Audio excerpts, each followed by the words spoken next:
Okay.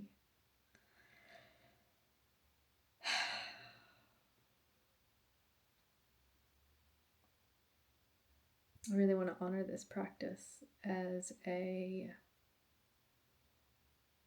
let's see what emerges practice rather than a premeditated, I've thought about X, Y, and Z that I want to share.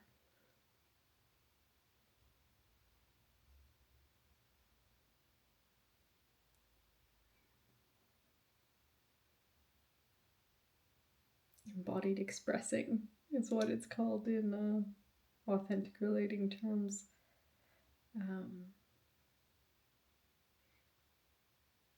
Which I always do when I'm teaching, but there's still an outline. It's still like there's content that I want to cover, and then there's embodied expressing within that. So this is new in that there's no structure. There's no structure other than to show up and share. And for those of you who know me, you know I like a bit of structure. So it's interesting to observe.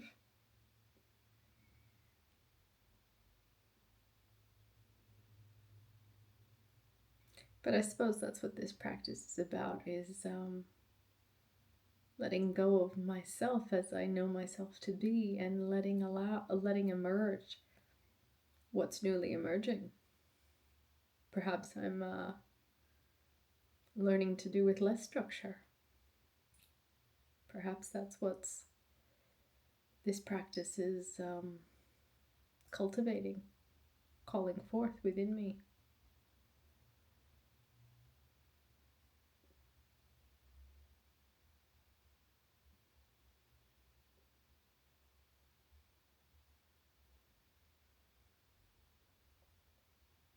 I've had this little kitten here sitting on my lap.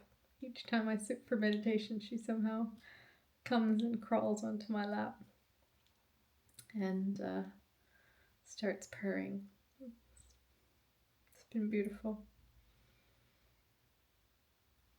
Cats' purrs are a vibration that's quite healing and soothing for humans. There's science behind that. Fun fact.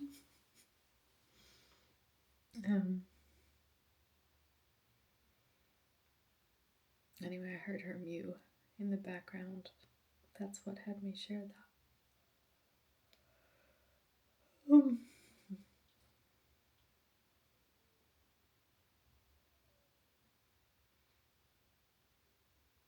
And you know, it is what is coming up in me is the desire to share about what I had wanted to explore earlier. There's a lot of teachers that teach secure attachment, and I don't know what is going on in their personal lives, right? So I'm not speaking from a space of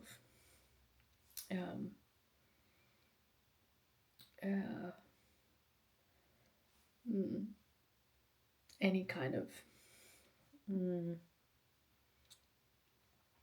preference or opinion about what's happening in their spaces. But what I experience is that repatterning our attachment systems is said to take between 5 to 7 years if you're doing it as an adult, to go from an insecure attachment system to a secure. That's what the research tends to say, 5 to 7 years. So unless someone's been in partnership for longer than that,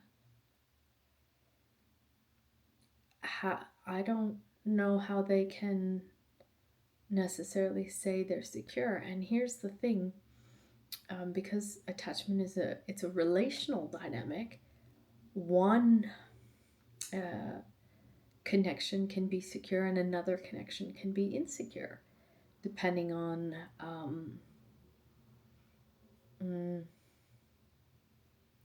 depending on the people within the relational dynamic. So I shared earlier today, about my husband. About We're coming up on 10 years together, he and I, and throughout that time, we have had periods of separation and self-partnering. 3, to be precise, 3 periods of choosing not to have contact for a period of time, whether a year or 3 months, or a period where we've said, don't reach out to me unless it's an emergency. And where we journeyed separately. And part of that is because there is certain work that happens in togetherness, and there is certain work that happens independently. And what I experienced in each of those separations was whilst my husband was like faithful to me, devoted to me the whole time, energetically held me as his partner for most of that time. For me, there were 3 different men that I became energetically entangled with, one during each separation. And I learned about my pattern of energetically how my sexual energy kind of gravitates towards the person that's most emotionally available for me. And anyhow, that's tangential. The realization that I had was that whilst my husband and I had already long become secure in our connection, and we were choosing to, like, there was already security there was a choosing to take space in respect of that security, in respect of the authenticity of, like, this is what's true for me right now. I'll come back into this space when things feel different. And then in getting involved with someone else, noticing how much insecurity was there in the space. Whilst I felt confident in myself, I felt fully comfortable in me. It was in our we space. There was insecurity in terms of I felt I needed reassurance or validation from him regarding our connection more than about me as a person. So it was interesting. So, and I've learned that before. I've recognized that different connections, I mean, this is spoken about also in the book Polysecure, this sense of different relational dynamics can be different. So it's just interesting for me when I suppose the people that are teaching about secure attachment are teaching themselves about secure attachment more than anything else, and to learn how to hold that in and through whoever they're with.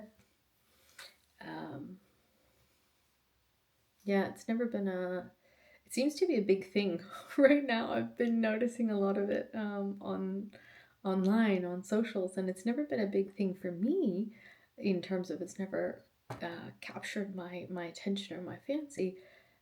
But ultimately, like if you're grounded and anchored in self, that is secure attachment in terms of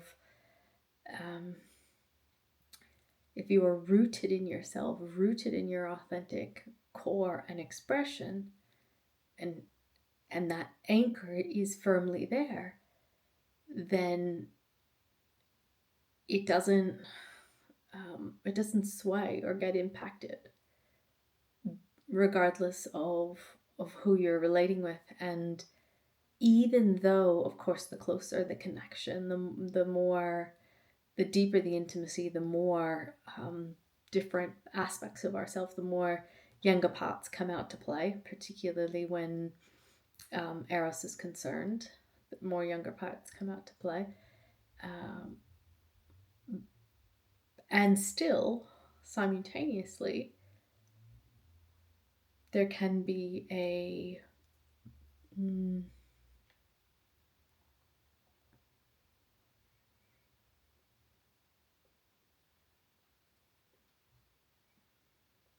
I'm just feeling how I can explain this in a way that is clear. It's like I feel like there's so much attention put on the relationship, right? So it's like the other person and the relationship, right? Which a relationship is made out of individuals.